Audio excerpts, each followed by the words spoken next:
Good morning, everybody. Good morning.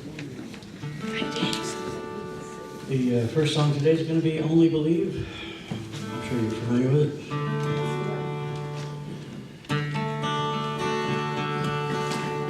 Only believe, all things are possible. Only believe, only believe, only believe, all things are possible. Only believe, only believe, only believe, all things are possible. Only believe, only believe, only believe, all things are possible. Only believe, only believe, only believe, all things are possible. Only believe, only believe, only believe, all things are possible. Only believe.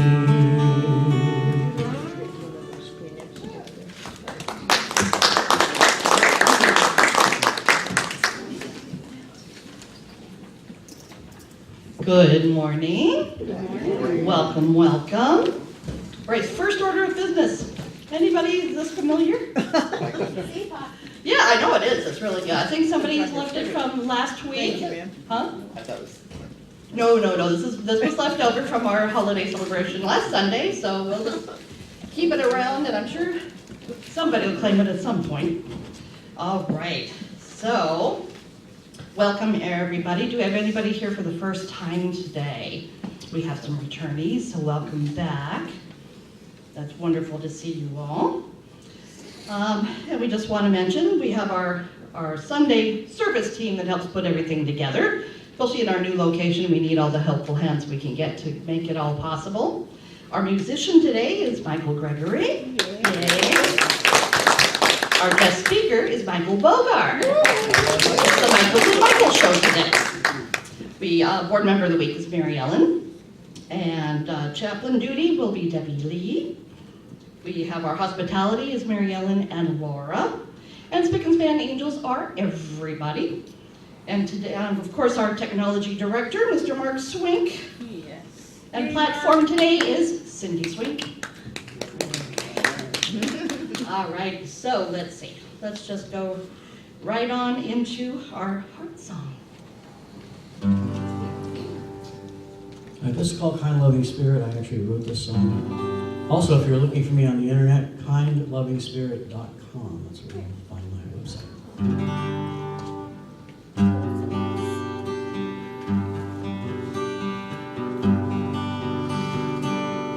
Kind loving spirit is flowing through me now.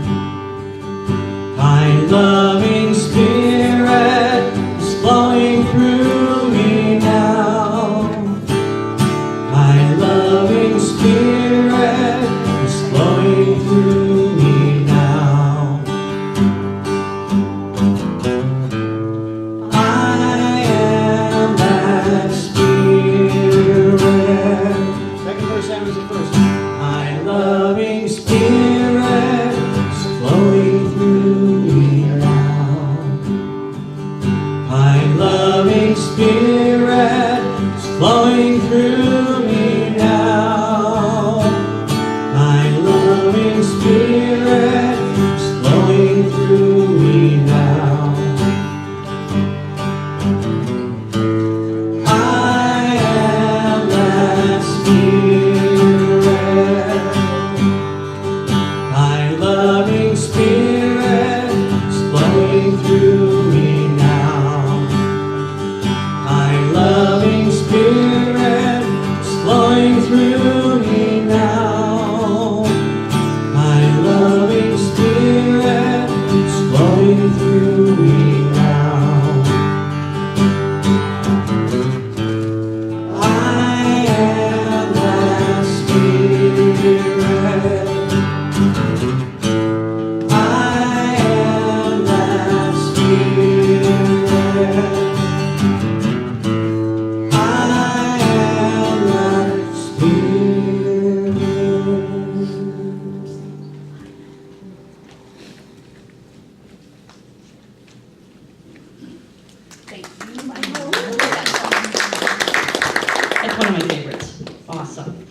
All right, so even though we're all returnees, we still like to share the red heart welcome. If you are new today at Unity of Bremerton, we welcome you in the spirit of love. We want you to know no matter where you are on your journey of faith, you are always welcomed here. We know that the world is a better place when we are willing to share our hearts. We give you a heart as a symbol of the steadfast spirit that lives within each of us, and we ask you to carry this symbol as a member of this Red Heart Fellowship. Let it be a reminder that the love of God is always with you, and to share your heart wherever you go. The red heart, as a symbol of fellowship in the world, can spread love one heart at a time. Let's start the movement here. And for those of you that are visiting us in person or online, we ask that you visit us at least 2 or 3 times. We have a variety of guest speakers, and you never know what we might be up to, so please do check us out. All right, and our Unity happenings. Next Sunday, January 6th, well, Happy New Year. Mr. Michael Bogar is going to walk us through what we can possibly look forward to in that coming year. But next Sunday, January 6th, we have Reverend Joanna Gabriel. We'll be doing the White Stone Ceremony and Burning Bowl. And we have Aaron English back. It's been a long time. He's been gallivanting around Europe and whatnot. I'm sure he'll have stories to share. So that's going to be fun. And then January 13th, we'll have Doug Beneke and Sally Spirit. And I'm working on January 20th right now, so we'll see what else is coming about. But like I said, stay tuned, you never know. Alrighty, and up next is our board member of the week, Miss Mary Ellen.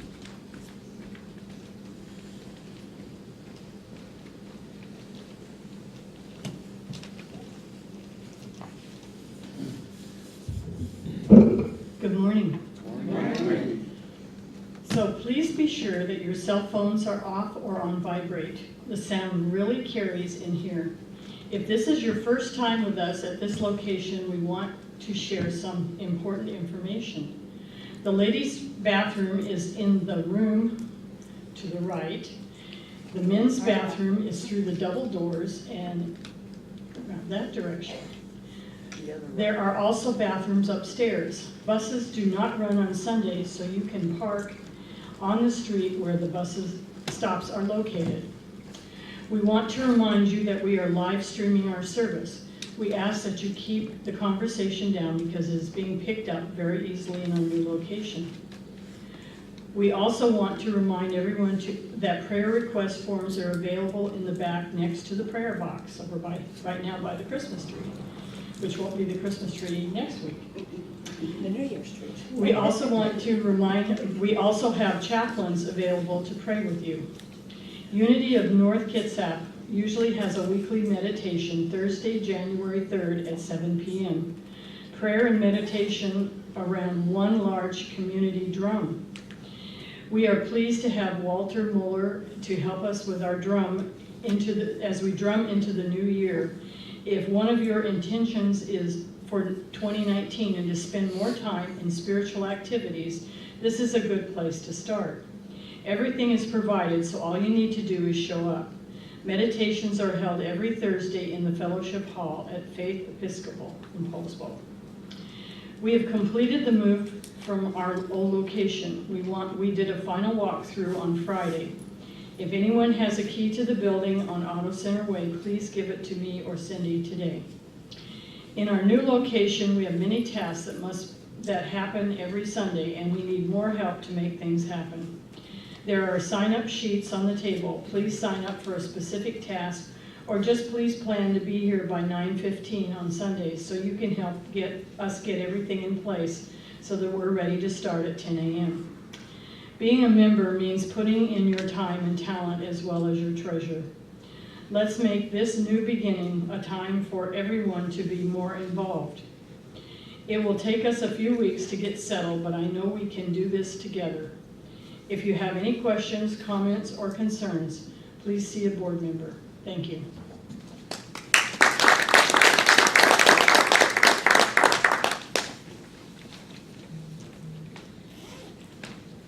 I do want to emphasize that yes, we are completely done at Auto Center Way, and the board really did a whole lot of work, but especially Mary Ellen put in a lot of her own personal time and talent, and yeah, Thank you, Miriam, so much. It was a lot of work. Man, I'm so glad we're done. And we still got to get set up here, so we still have work ahead, but man, she put in 199%. I'm telling you, it was just, well, she says I'm working again. You know, it really puts a crimp in your other activities. So I've been very, very appreciative of all that she's done. But we've all had our little tasks and we've made it happen. And so far, I think it's gone really, really well. So thank you, everybody who's had a part in that, because it did take a lot of work for all of us. So thank you, thank you. All right, so we're going to light the Christ candle. And this candle represents the divine light within each of us. And then we'll read our mission statement.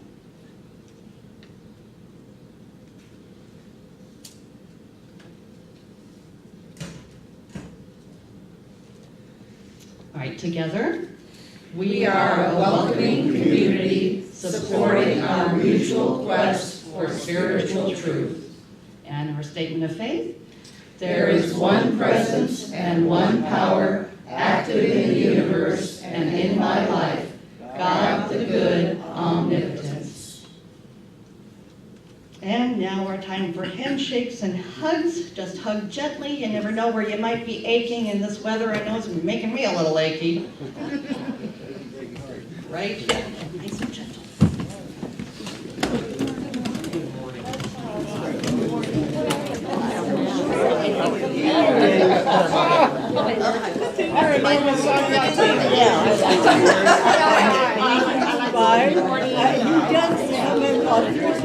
He doesn't know where this place is.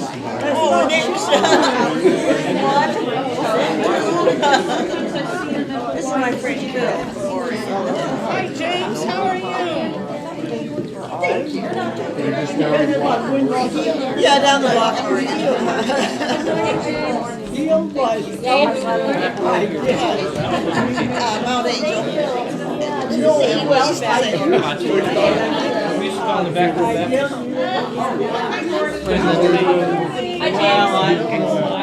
I had a reaction. Now I got the shot.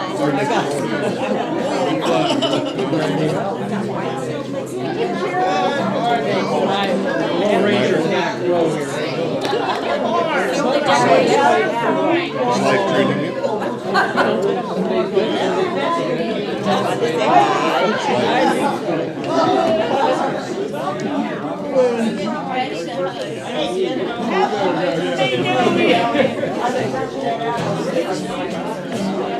Well, I had to move for a whole month. December, right up, December. And I didn't go anywhere, anything.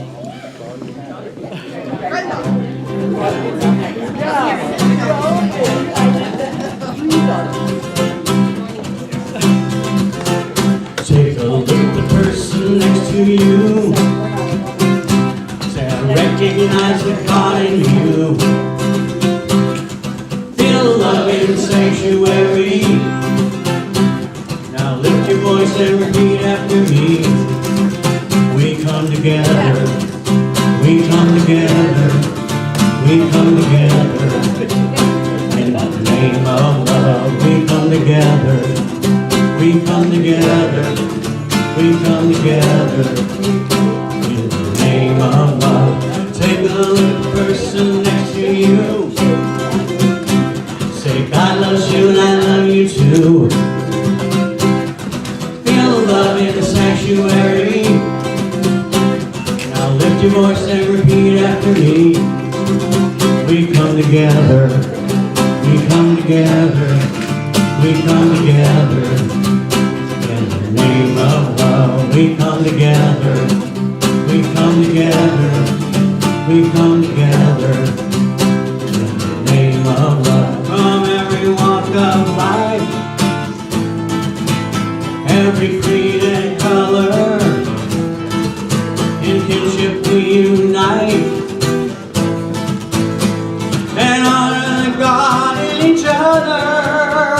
Take a look at the person next to you. Say namaste, I bow to you. Feel love in the sanctuary. Now lift your voice and repeat after me. we come together, we come together, we come together. In the name of love, we come together, we come together, we come together. In the name of love, we come together, we come together, we come together. In the name of love, in the name of love, in the name of love.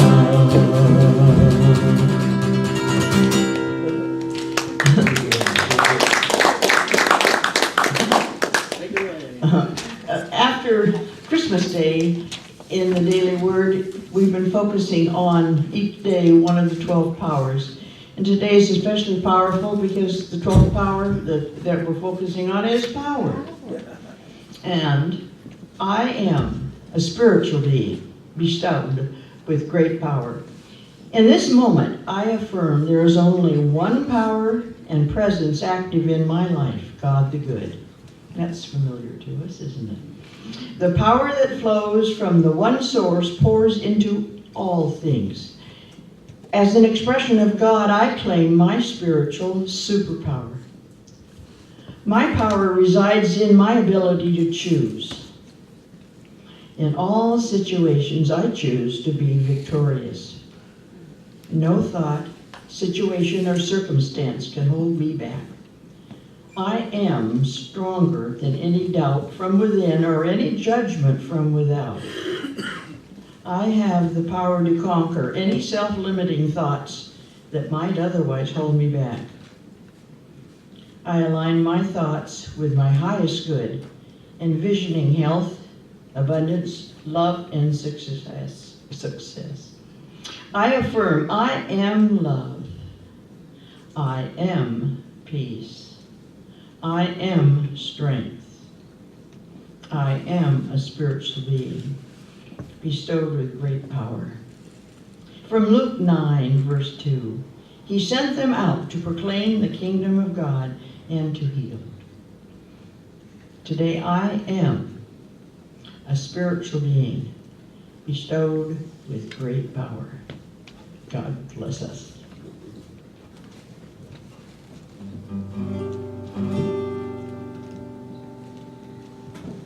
This is once again a song that I wrote when I used to be lived in I lived in Lancaster, California, and my mom lived in Barstow, which is a couple of hour drive.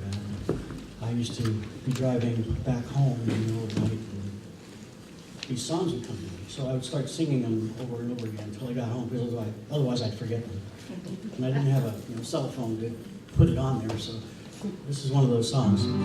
So maybe you'll adopt this too, I hope.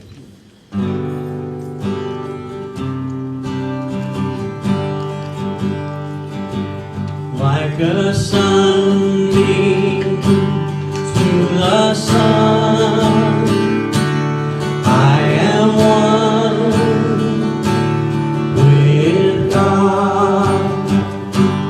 Like a wave upon the ocean, I am one with God. I am one with God.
I love that. Aren't the acoustics great for the flute? It's just awesome. All right, and now let's find out. What size will your heart be at the end of 2019? Michael Bogar.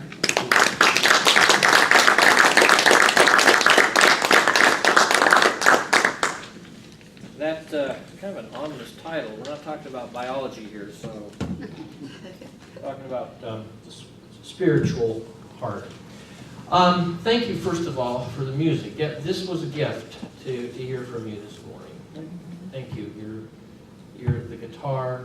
Is this called a flute? Native American flute. I saw the coyote on there. Yeah, and your voice. Thank you. It was a gift from me.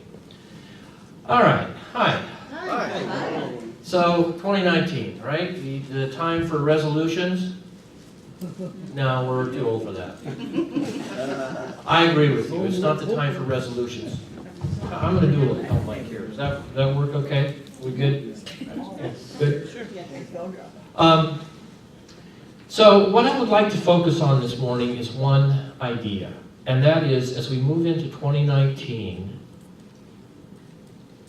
what is going to happen over this next year for each of us? Now, a lot of times we ask the question, how will this year be different? Right? I'm not going to ask the question how. I'm going to ask the question, who will I meet this year that will change my heart? How many of you are familiar with Dr. Seuss' How the Grinch Stole Christmas? Oh, yeah. Anybody not familiar?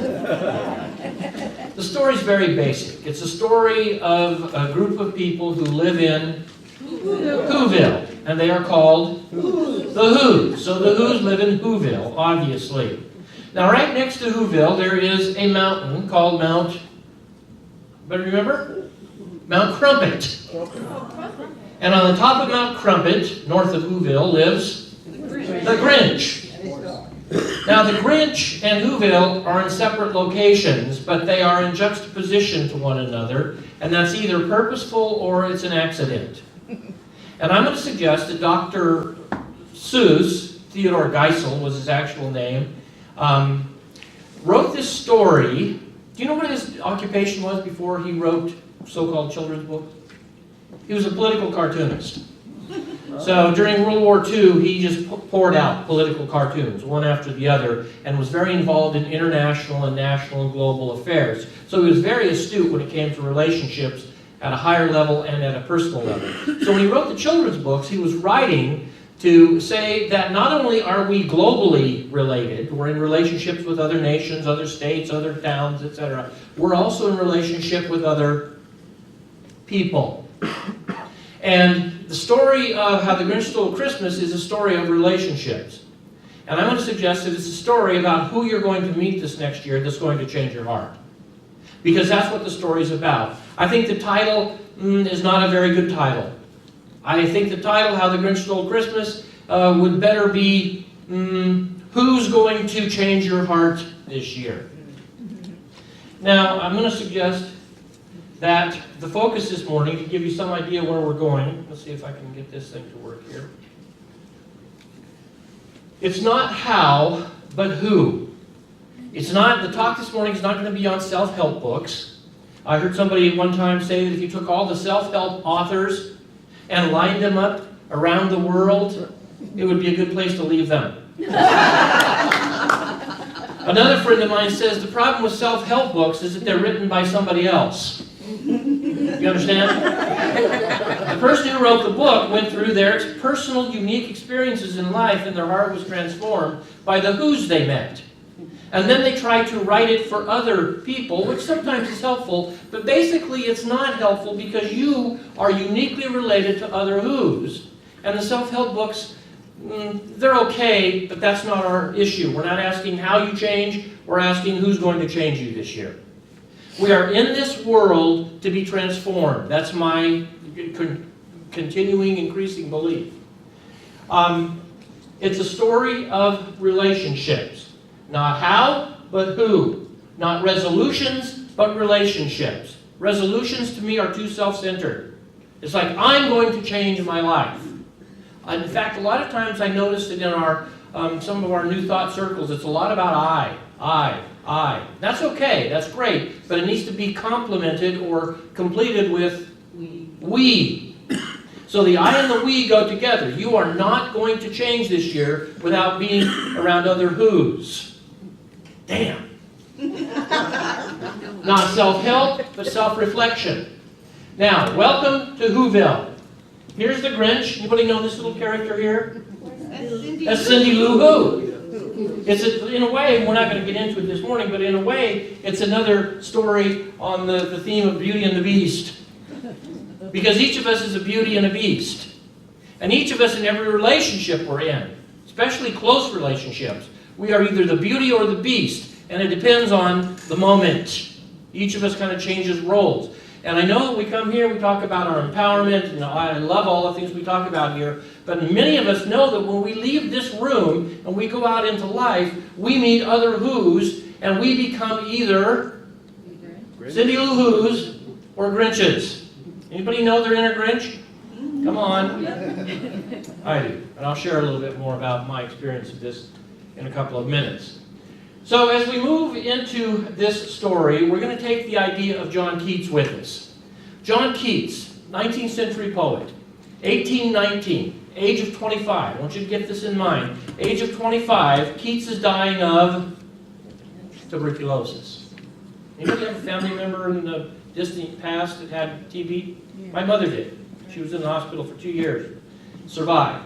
But Keats had tuberculosis. He had just nursed his brother through tuberculosis to death. His brother died of TB. People around him were dying of tuberculosis. He knew he was dying of tuberculosis. He would die at the age of 25, just as his poetic career was about to be launched. He was just getting recognition. And he wrote a letter to his brother just a year or so before he died, and he said this. He said to his brother, let's imagine that this world is the valley of soul-making, where each heart must feel and suffer in 1,000 diverse ways in order to transform the tiny spark of ego into an expanded, unique soul. Now, Keats didn't write this as an academic dissertation. Keats wrote this as he was coughing up blood and knew that he was going to perish, probably within the next few months, which he did. So he suggested to his brother that maybe each of us comes into this world in order to grow a tiny ego spark into a vast, unique soul through the experiences we suffer and go through in this world. Now, in the story of how the Grinch stole Christmas, this is exactly what we find. We find the Grinch up on Mount Crumpet, and his heart was 2 sizes too small. In fact, in the beginning of the story, it says something like this, and actually I'm going to read it to you, because I happen to have Dr. Seuss's Gospel According to the Grinch. And I'll read exactly how he starts the story, because he really gives us this idea of different reasons for the way we are. Let's see. Where are we at here? Here it is. The Grinch hated Christmas, the whole Christmas season. Now, please don't ask why. No one quite knows the reason. But here are the reasons given. Anybody remember the first reason? It could be his head wasn't screwed on just right. Now, today in modern psychology, we call this nurture. Right? Nurture versus nature. Nurture is the way we were raised. We're almost always blaming somebody for screwing our head on crookedly, right? My mother screwed my head on. That's why I'm this way. My father abandoned me. My friends are idiots, etc. So other people screw us up. Is that a possibility? Do other people affect us? Yes, of course, it's a possibility. Dr. Seuss acknowledges this here. That sometimes our heads aren't screwed on right because people screwed us over. Right? So he says, it could be his head wasn't screwed on just right. It could be, perhaps, that his shoes were too tight. Now, this is a beautiful way of saying, maybe it's not the way we were raised, maybe it's the circumstances around us, it's nature, maybe the culture we were born into, or the school that we're going to, or the job we have, or something is just not right. The shoes are too tight. So Sue says this could be why the Grinch was so grinchy. Could be people screwed him up, or his circumstances screwed him up. But, says Dr. Seuss, I think that the most likely reason of all, anybody know? May have been that his heart was 2 sizes too small. Now here, in fact, in the book itself, if you look at it, the word could is italicized. It could be his head wasn't screwed on just right. It could be perhaps his shoes were too tight. But I think the most likely reason of all may have been that his heart was 2 sizes too small. So essentially what I hear Dr. Seuss to be saying here is this. The Grinch is the way he is because he just is. Can't blame mom and dad. Can't blame society. Stop blaming people. Each of us just comes into this world, as John Keats said, with our own tiny heart that needs to be expanded by this valley of soul making, and the people we meet along the way. In other words, I can spend all my energy going to therapy saying, you know, if my dad hadn't, if my mother should, would, could, and all these things around me were different, then I wouldn't be the way I am. Dr. Seuss says that those can be valid ideas, but just look at the possibility that you are the way you are because you just are. As John Keats said, we come into this world, each of us, with our own unique heart. And each of us comes into this world with our own unique heart so it can be expanded through the people we meet. James Hillman, my favorite psychologist, says it like this in The Soul's Code. And the title of that book is the same as what Keats is saying and what Dr. Seuss is saying. The Soul's Code is that we each come into this world with our own soul's code. Just as we have a genetic code that gave us our biological and physical traits, so we each have a soul's code that give us our heart traits. No one to blame, just the way I am. I have come with an immature, tiny heart, 2 sizes too small, and the only way that heart is going to expand in 2019 is through the people I meet. You understand? So the idea here is that when we go out of this building, we are actually leaving, in some level, Mount Crumpet and going out into Whoville. When you exit this church and you go home, you're entering Whoville. And who's going to be there? The people you live with, the other who's. Sometimes they'll be the Grinch, sometimes you'll be the Grinch. Sometimes they'll be the Who, sometimes you'll be the Cindy Lou Who. In other words, we're all of these different characters, but that's the way the heart changes, is through relationships. Now this takes this illusion away that we're waiting to get somewhere someday so everything will be okay. Right? This utopian vision of someday we're going to reach that great spiritual pie in the sky because after all I'm a spiritual being in a human body. No! You are a human being having an experience of expanding your heart through the who's around yous. Hillman says it like this: a unique heart image lies within each person. The categories of nature and nurture do not reach into the heart or see through its eye. In other words, nature-nurture explanation can take you so far, but stop making excuses and being a victim and just recognize that you are the way you are and that the people around you are the instrument of your heart expansion. There's a reason my unique person is here on this earth, and there are things I must attend to. The world somehow wants me here. Isn't that nice? Even though my heart is 2 sizes too small, the world wants me here in order that... How's this story end? After the Grinch goes down and becomes a felon. Really, it's a very violent, awful story. He breaks into people's homes. He steals their presents, their food, their gifts. Doesn't even leave a crumb for the frickin' mouse. And he takes everything and he starts to dump it over a cliff. I mean, this is a very vicious story. But in the end, what happens?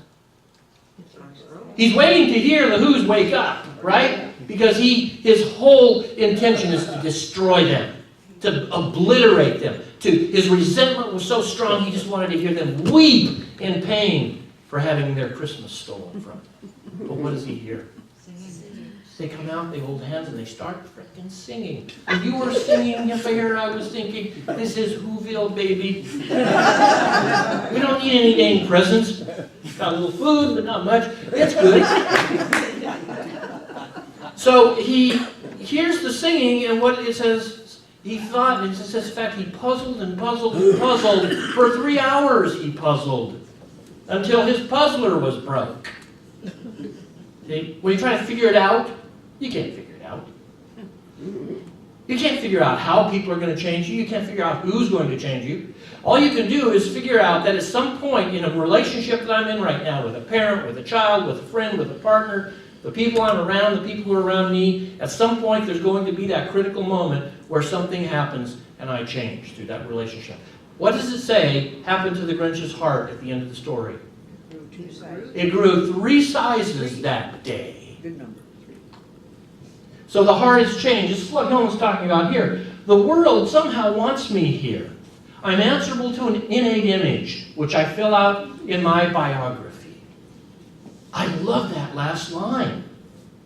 My biography, my life story, is a story of meeting other who's who fill out my biography and fill out my heart. And oftentimes it is through a felonious encounter. You understand? People break into my house. They steal my food. They steal my reputation. They steal my joy. They steal everything that works for me. And yet somehow, according to this story, that's what's working to make my heart break so that it can expand into a bigger heart than it was before. The broken, shattered heart, in this view, one of the reasons we sing these silly songs here is because we trust this one God, this omniscient God presence, His power, because somehow it will take every broken heart and put it back together and make it bigger if we stay in the story. I want to share how this worked for me recently. My father is 93 and he is dying of heart failure. He's otherwise healthy, but he's just slowly, it's giving out. And my wife and I, Cheryl, have been spending a lot of time with him over this last almost year. I lost a brother this last year. I lost a sister this last year. My father's illness, it's been a rough year. Both of her parents are very ill. It's been a rough year. And about 4 months ago or so, I was down at my dad's helping him out with his property and different things. And my dad is typical dad in many ways. I'm still 12. Right? He still treats me like I'm 12. And he was just being critical. Everything I did. Cheryl is the most amazing woman on the planet for him.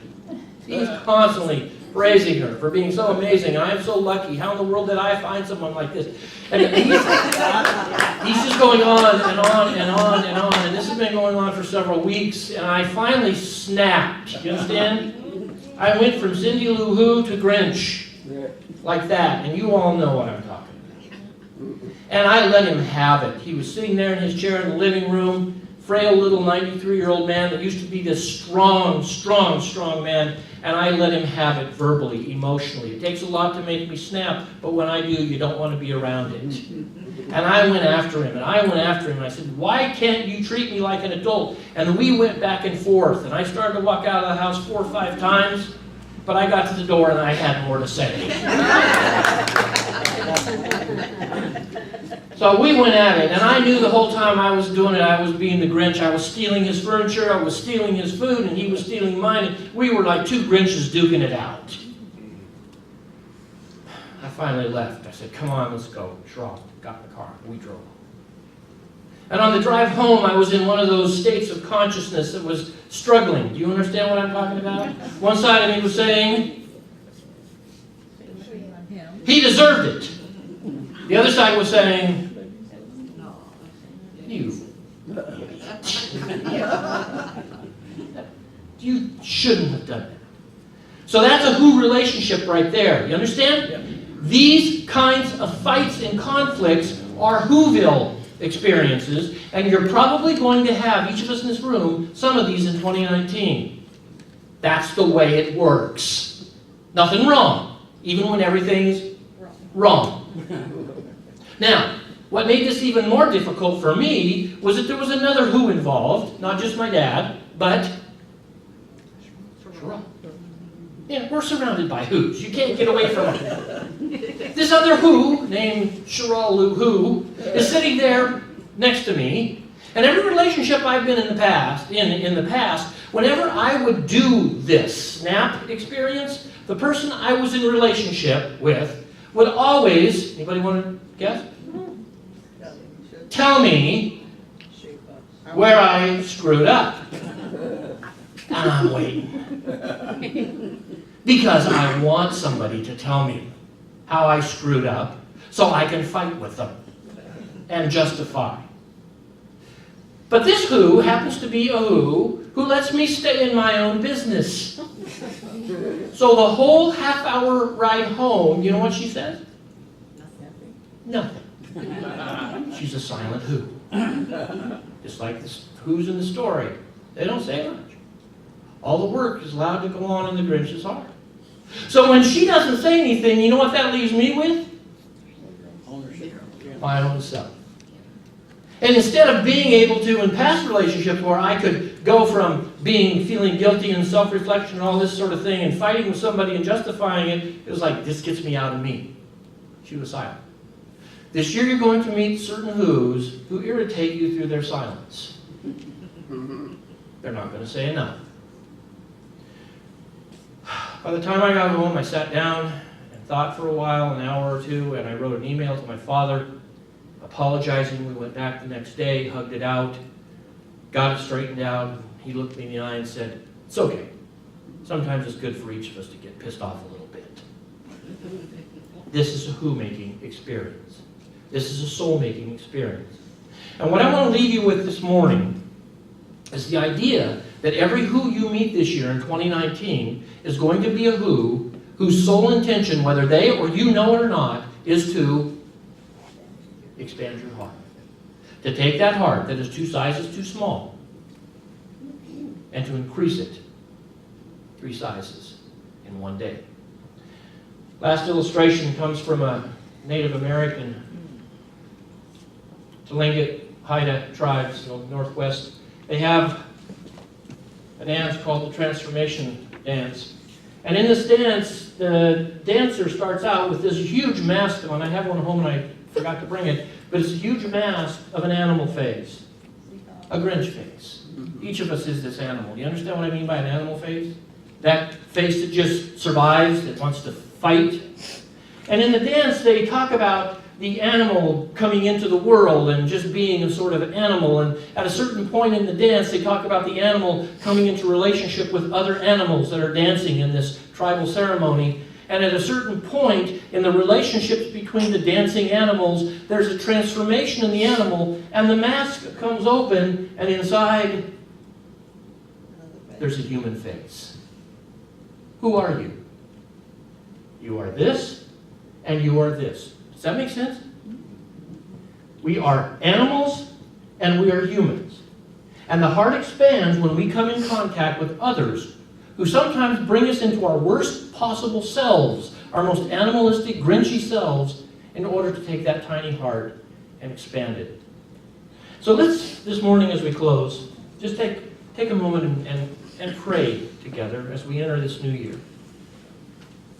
Infinite One, God, Spirit, the invisible presence. We trust this morning that 2019 will open us into an experience of entering into Whoville. We ask you to keep us mindful that every single person we meet, in our bodies, on Facebook, at school, at work, wherever we are. Some of them are going to be Grinches. Help us to remember that they are there to make our hearts expand. Some of them are going to be Cindy Lou Who's. They are there to make our hearts expand. Keep us mindful of this, that we might stay out of unnecessary despair and resentment in 2019. And so it is. Blessings on you in this year to come. Thank you.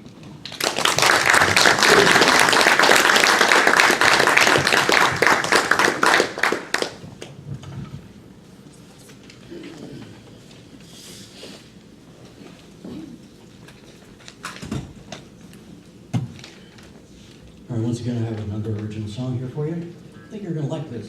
Good. And I do have CDs for sale today. They're $10.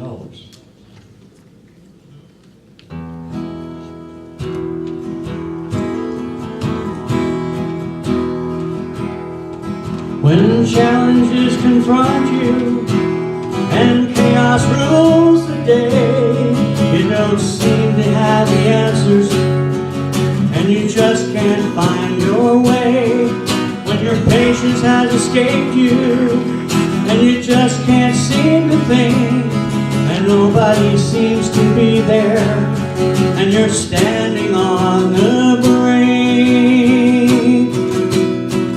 Lead with your heart, you'll always know, on a winding path, which way to go.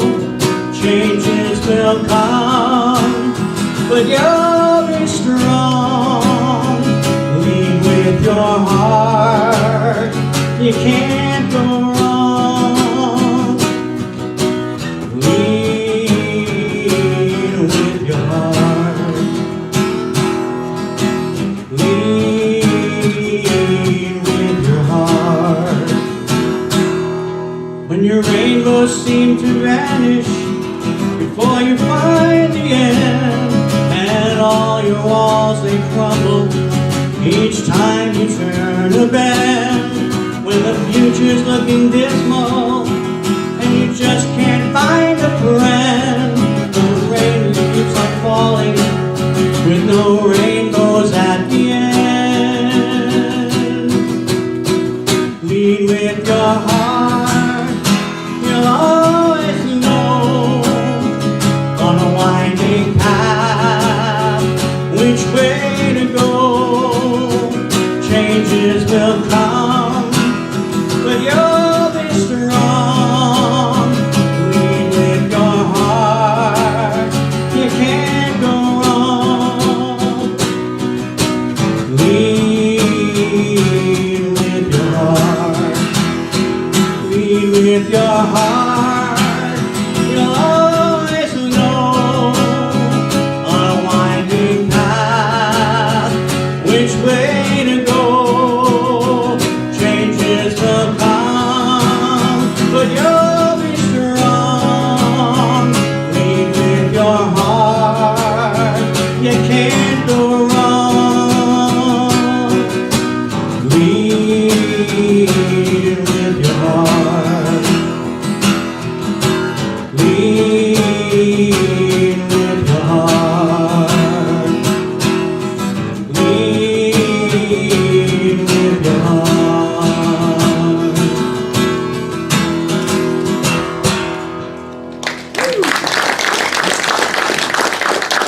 Thank you.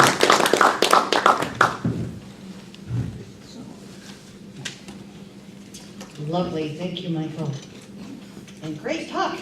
I've been called Cindy Lou Who for a long time. Surprise! All right, so that was wonderful. Catch my breath there. All right, so now it's time for our offertory. So as you are preparing your tithes and love offerings today, think about how blessed you are. And as you're writing your check or giving your gift, send your blessings out.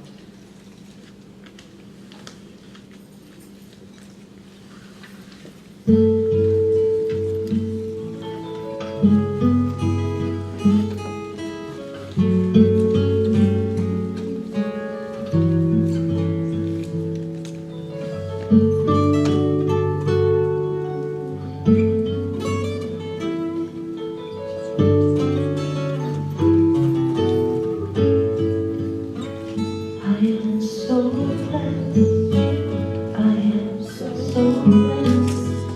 I am so grateful for all that I am. I am so blessed. I am so blessed. I am so grateful. I am so blessed. I am so blessed. I am so blessed. I am so grateful for all that I am. I am so blessed. I am so blessed. I am so grateful. I am so blessed. I am so blessed. I am so blessed. So Chaplain Debbie and Mary Ellen.